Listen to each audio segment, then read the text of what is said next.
Hello and namaste. Welcome to the COVID Care series presented by Apollo Hospitals. This is Dr. Srinidhi Chidambaram, and I hope you're all staying safe and well. As the next wave of COVID-19 sweeps the country, the COVID Care series aims to address all crucial and critical aspects of COVID-19 so that you can get authentic and factual information. Mental health during the COVID-19 pandemic is an important area that needs to be well understood and discussed.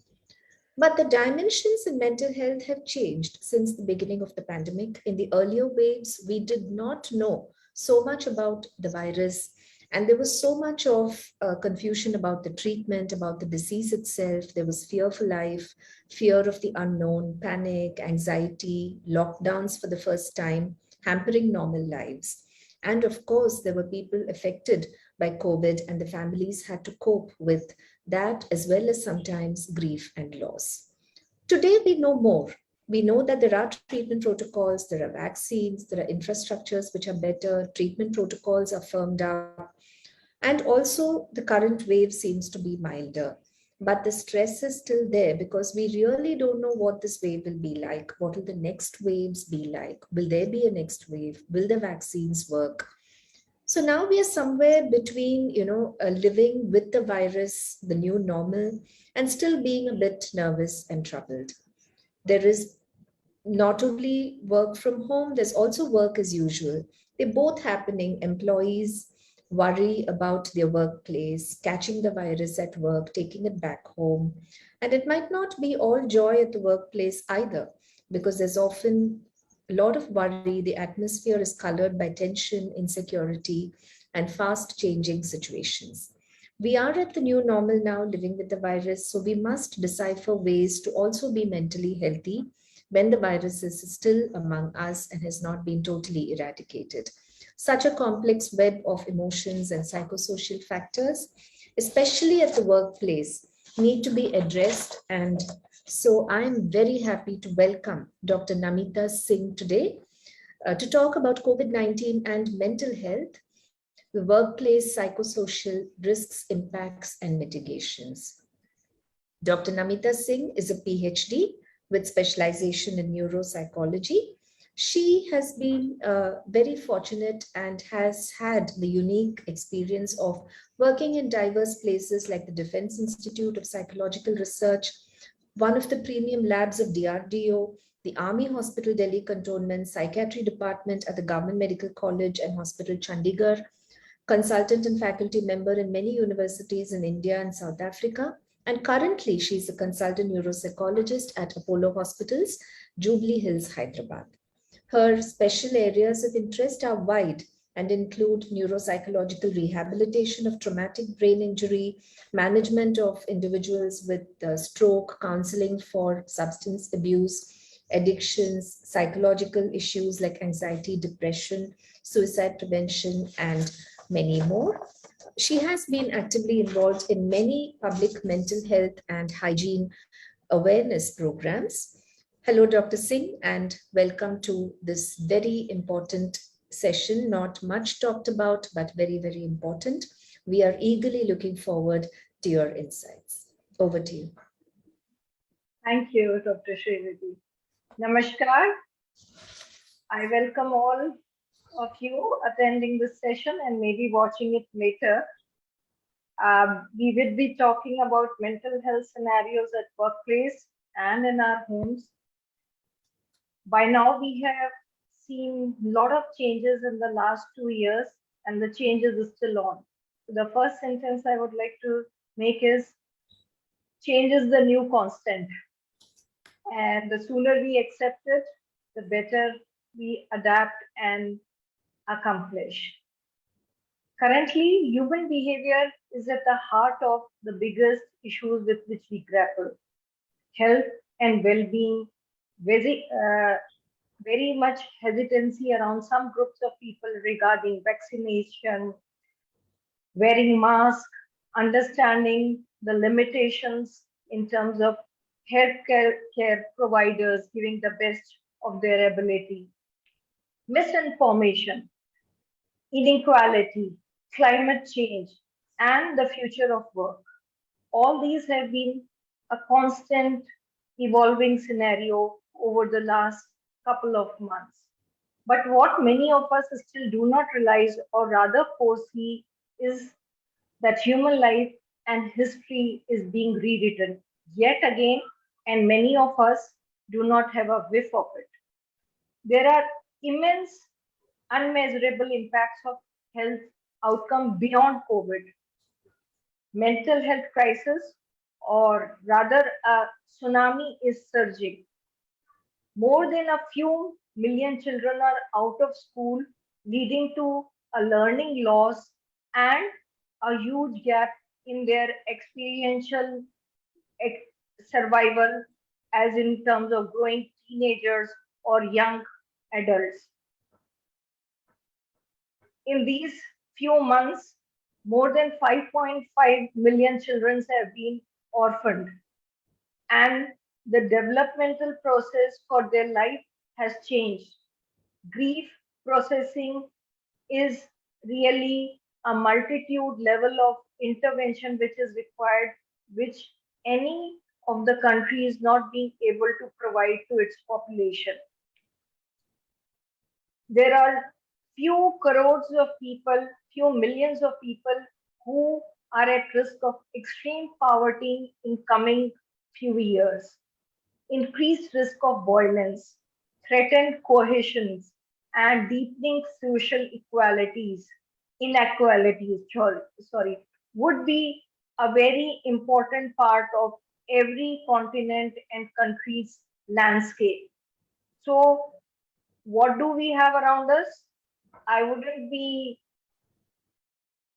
wrong to say that we are in a Pandora's box situation, that human life is going to see a lot of changes, and continuous ability to adapt them will be a paramount significant factor depending on each individual's mental health and emotional stability. Long work hours, changing work requirements has left many people across the globe very inefficiently managing or being able to balance. So, what a lot of us know about is the Great Resignation, which is again an economic burden for the individual's family as such, and a lot of growing dissatisfaction. It is important that in spite of all these changes, we realize that this pandemic is a phenomena that we will be living with as of now for quite some time.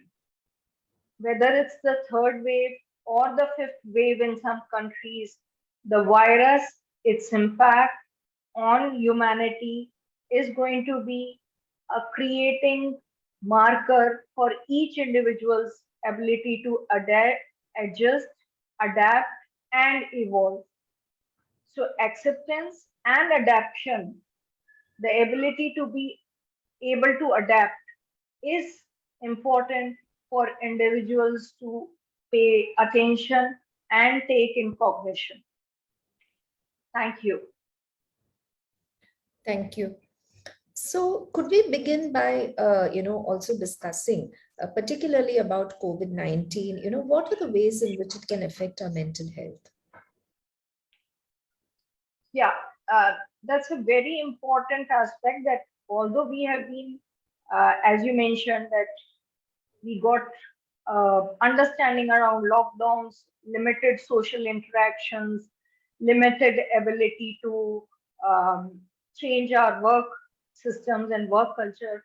But the overall impact we are still seeing is, as I mentioned, long hours of work, because demands have changed. Many of us are still working from home, and many individuals are not able to demarcate the work and home environment. So it adds up onto a constant dual role playing, as of a parent, a care provider at home, plus the breadwinner or job employee. Many times people have had the scenario that they may be being a caregiver to a sick person or an infected person in the house, but also handling the meetings or job commitment, which is an added stress. Children have been in homes most of the time, and their social interactions have gone very limited, which impacts their ability to adjust to other people's social cues of talking, demanding, or reasoning. A lot of kids, under the pretext of online kid education, do take help from their parents to get marks. There was a recent scenario when some of the senior students were going back to school and they didn't want to join back the class because they thought they are not prepared to give the exam in person. And on the slide, the parent had been helping the child to pass the exams. So, a lot of learning, which was supposed to be in terms of experiential and uh, in group, got compromised, which has led people to have less effective communication and hardworking environment. There's a lot of burnout in healthcare workers because they have been at the forefront of dealing with infections, the other related health scenarios, and it is also causing an impact on the environment in terms of a divide between the social systems. In terms of there are people who are having a lot of vaccine hesitancy, and there are people who don't use or want to wear mask. So there is a kind of a internal conflict growing between these kind of individuals, that the some people try to impose, some people are very badly misinformed, and there are political agendas being met through these scenarios, which impacts the overall information overload on to an individual, which results into lot of stress working simultaneously for lot of common people. Um, will the COVID-19 infection itself, does it cause any mental health issues? Because we have heard of people suddenly getting a bit disoriented, especially the older people, or behaving in a bit of a odd way. So what is the neuropsychological implication of COVID-19? Uh, the impact what we have seen in some of the patients, and this is again I'm relating to a lot of international studies. We don't have a longitudinal study or a research-based info, but small samples have shown that it can be an elderly people or even youngsters, because of being hospitalized for long duration, being on steroids or different combination of medication. There is a kind of a slowing down of neural activity. One reason is the toxicity of the virus impacts the overall body functioning, which includes the brain performance. So whether it is being attentive, being able to recall things in terms of small memory snippets, or people being, as I said, if they are hospitalized for longer duration, say about a month or so, in the ICU on a ventilator, they don't have a hang of the time and date and duration. So their brain is not able to come out of those scenarios immediately. A lot of patients with long haul COVID have reported brain fog, what we call in general subject words like slowing down of information processing. Many of the patients say they can't think as quick as what they could earlier. So memory, short-term issues, uh, confusion, disorientation, agitation, increase in irritability, because the physical body is also not effectively able to take the day-to-day stress. And when they see a lot of other people going about in their life normally, they do feel a bit of disabled or impaired, and which makes them anxious and worried.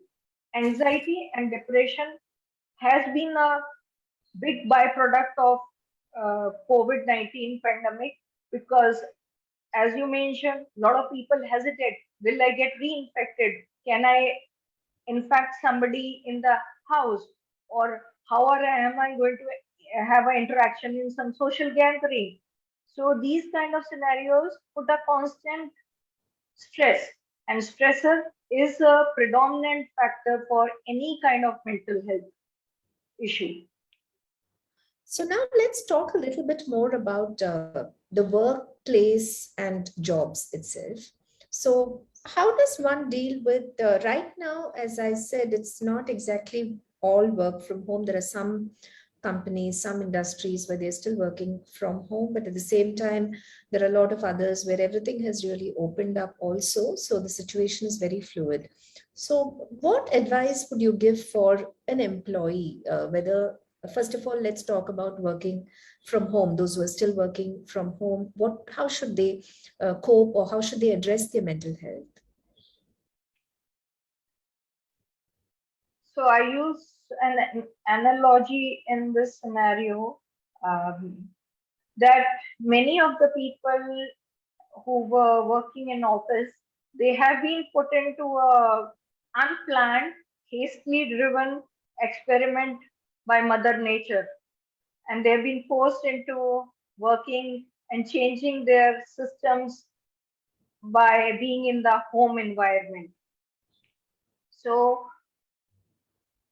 from being in an office cubicle to starting to work from your kitchen or your backyard or a side corner in the bedroom, it itself is a big change, which many people were not given the option as such to choose, but were forced into choosing in March 2020 across the world. Here, the important point is remind yourself not to let the lines between work and home blur. Many of us, as I mentioned earlier, are blurring those lines very commonly and most of the time. That now I've got a 15-minute break, so I will just go and quickly do the dishes or the chopping of vegetables or start the laundry. And we being the supercomputers on this earth, as such, the brain still gets divided into attention processing, which causes compromise on the quality of output. So if it is office time, let's keep it 9 to 5, or depending on what shift and time zone one is working, office is office. I strongly recommend have a corner or a place in your office, home as of now. Make yourself comfortable with good furniture or screens or timings. It's good to invest in these kind of equipment because they are a long-term buy product. Do not compromise on terms of handling the kids or other household responsibility while you are on the office work time. But when it is off time, then I would strongly recommend again, do not enter your home office workspace, because this will relate into constant brain work or processing happening, that I have to deal with the email or I have to deal with the response to the next meeting. I was just going through some survey and I would like to quote those numbers. It's a work and well-being survey found that prioritizing mental health has become more important to 59% of employees since the pandemic began. So a lot of people are realizing that if we do not focus and segregate our well-being, the productivity is going to be less.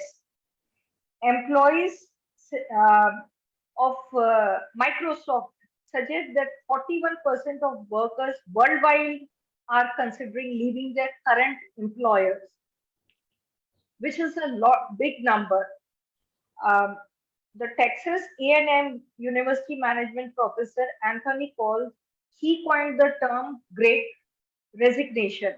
And if we look into the trends, it is still going on. In a lot of companies, there is a big scenario that people have felt that if I do not pay attention to my personal well-being. I cannot be productive enough for my employer. And they have also felt the sorry importance of workplace changes. I'll give an historical input.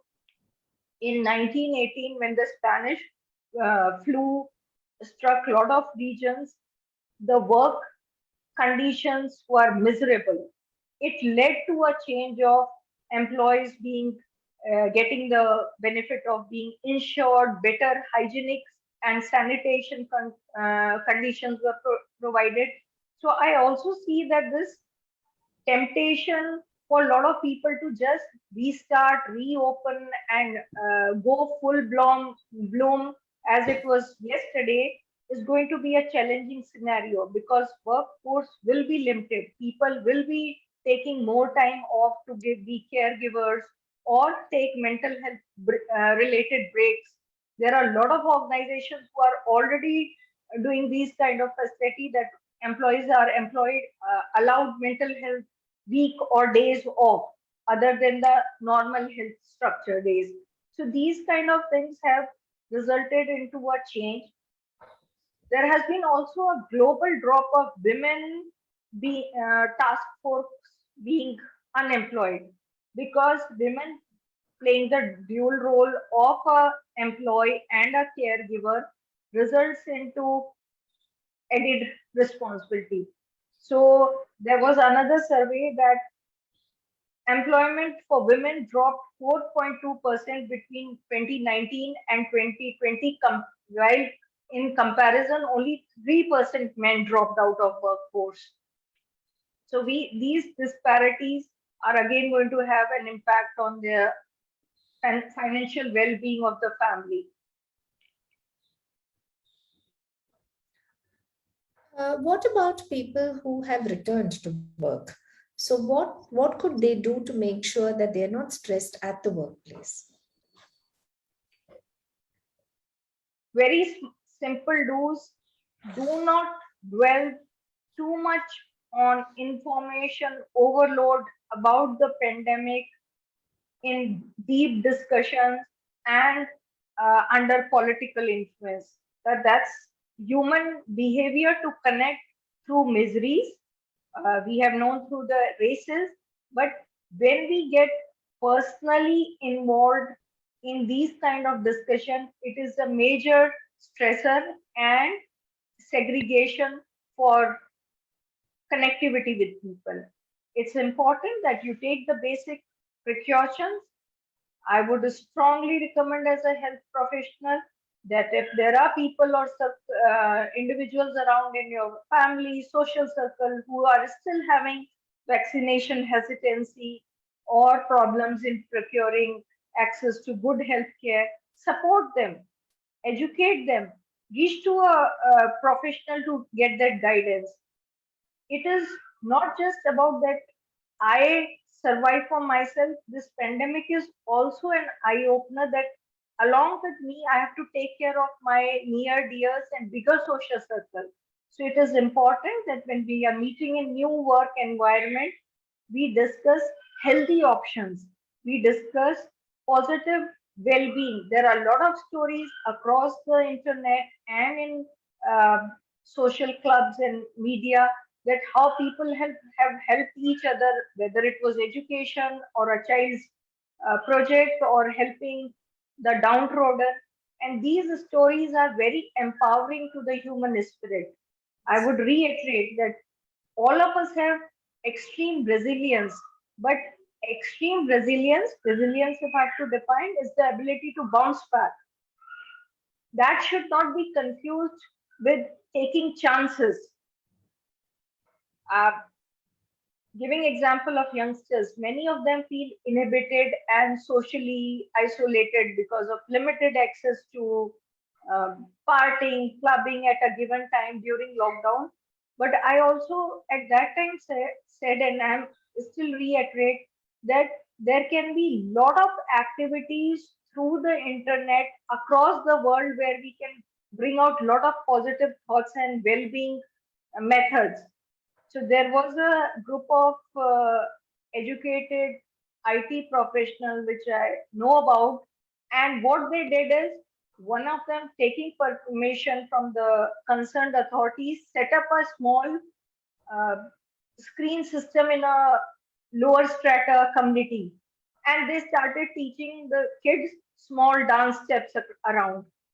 And the kids became so clued to it about learning new dance moves and learning new hobbies that they would just not go out of their homes and their limited space offering. Because they look very forward to how Bhaiya is going to teach me or how Didi is going to teach me some new activity. So there have been a lot of positive outcomes, but if we focus on well-being for others, we also create a space for compassion and more resilience for ourselves. In a workplace, what are the things that you think an employer should do to ensure that the employees are not getting stressed out too much because of their work? Are there any mental well-being tips that need to be followed at workplaces?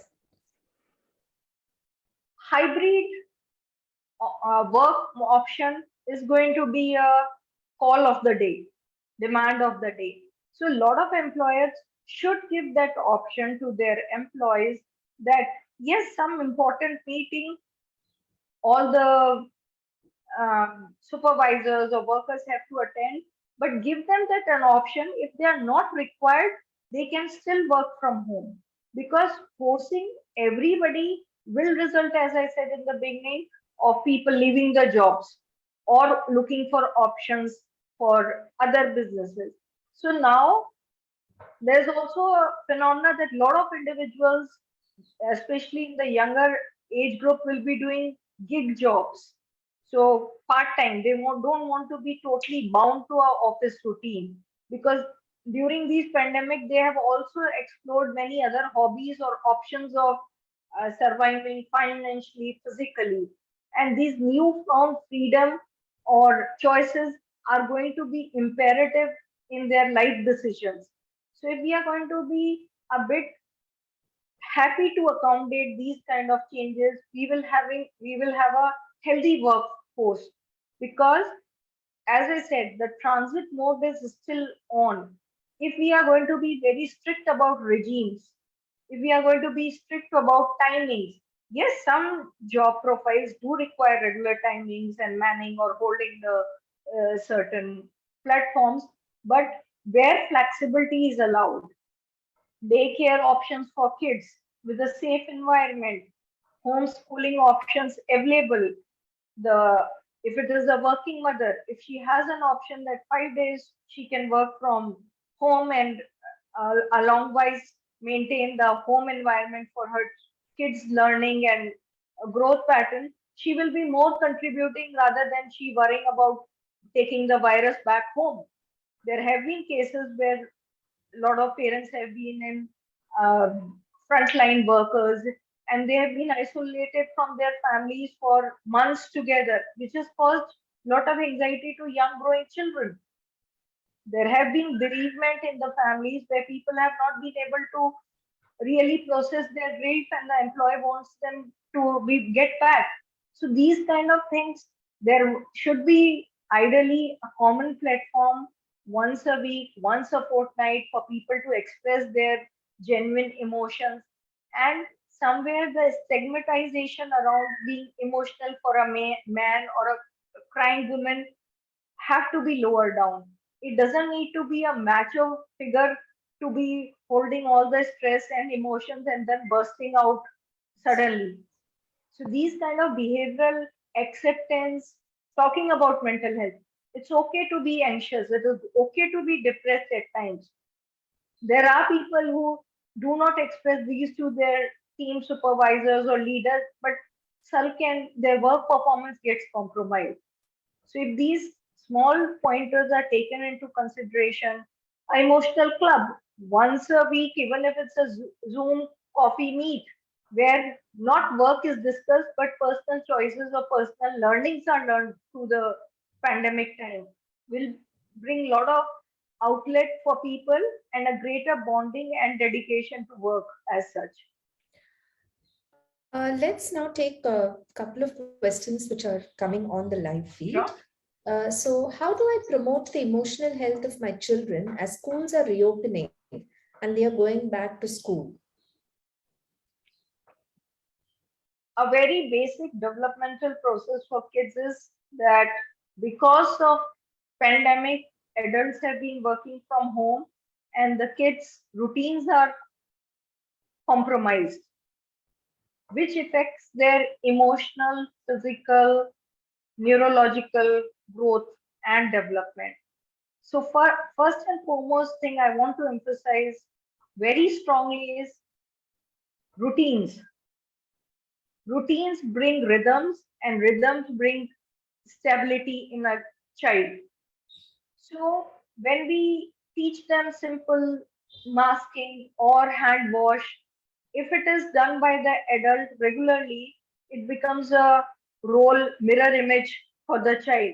Same way, if for emotions, if I am shouting during my meetings or being upset after the session of my work on the Zoom, the child is going to emulate that behavior. Educating them, whether it is about vaccine, about possible chances of infection, possible symptoms, age appropriately, and with the open, clear languages. Initially, there was a lot of hush hush around the pandemic that parents or adults didn't want to talk to children and adolescents. No, this doesn't concern you. If there was an elderly person infected, they wouldn't inform, and the child was or adolescent was very close to the grandparent, and they just felt the gap and they couldn't connect.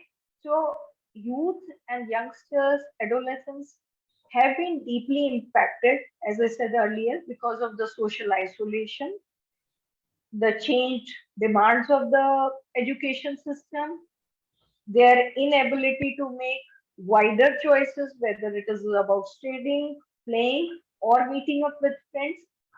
But if we sit daily for 15 minutes, as simple as 15 minutes, and talk to them about literally everything on this earth around the globe, not in terms of hyper pressured thing that, oh, it's again happening, you shouldn't do this, you shouldn't do this. Yes, the infection rate is increasing. We all know by now that this variant is highly infectious. So, what do we do? How can we avoid if we have survived without getting infected till now? So, that means we are following some best practices. If we have not, what can be the other preventive? Because youngsters, as such, they are almost all youngsters are connected through the internet more than adults, and they have very bright ideas and good learning also. So if we use that power, they youngsters, teenagers, they feel empowered and they become more feeling in control, and they are less rebellious, plus more committed to follow the instructions or support seeking behavior from parents. The last question is, if someone already has a pre-existing mental health condition, how can they promote their mental well-being during the pandemic? This, first and foremost, depending on the level of mental health issues, if somebody is being under a psychiatric care medication, I strongly recommend and request, please connect with your treating doctor, take the medication, and follow the basic instructions, whether it is related to exercise or sleep quality or basic nutrition. Many times, because if the level of mental illness is severe, individuals are not coherent enough to have that self discipline or self regulation. It is important for the family, caregiver, or the concerned individuals to have those important factors which I mentioned in place. Somebody, if it's, I'll give an example as simple as anxiety. So, a lot of people who've had social anxiety issues prior to the pandemic, they have thrived very well because they didn't have much exposure or the need to interact with people in person. But there are people who are totally extrovert or sometimes having conditions like mm, attention deficit hyperactivity disorder. I'm talking about adult population. So for them to be sitting cooped up in a house during lockdown was a precipitating factor for depression and isolation, which resulted into more maladaptive behavior as seeking support of nicotine or alcohol or other substance abuse material. So we have to look into these aspects. Again, I'm repeating, seeking the mental health, professional help, or reaching out to your general practitioner, your general doctor, and expressing. Suppose somebody doesn't have access to these kind of information, if you have some confident friend, cousin, family member, tell to them, "Ki, right now I'm facing this. Is there any way forward where I can get better support or care or help?"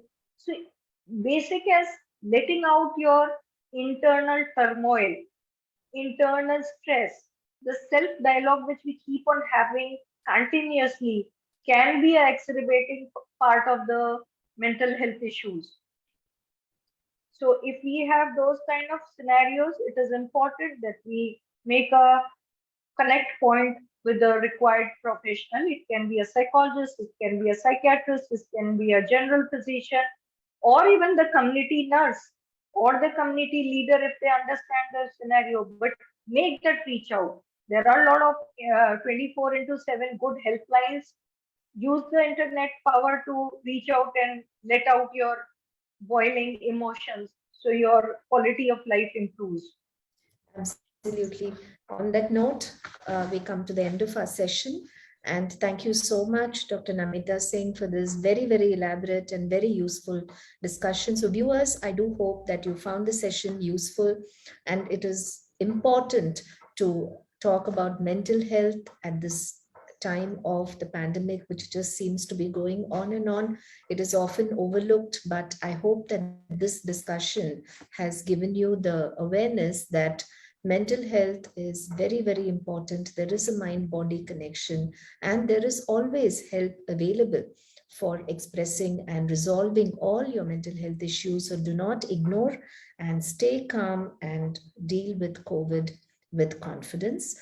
Do put in more of your queries or comments on any of our social media channels. We're always there to assist you 24/7. Stay safe, take your vaccine, and you know that you have to practice safety measures. You know them all. I don't need to repeat, but anyway, it is about sanitizing, masking, social distancing, and also the vaccine now.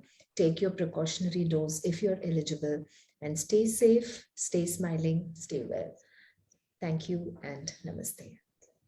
Thank you. Bye. Bye.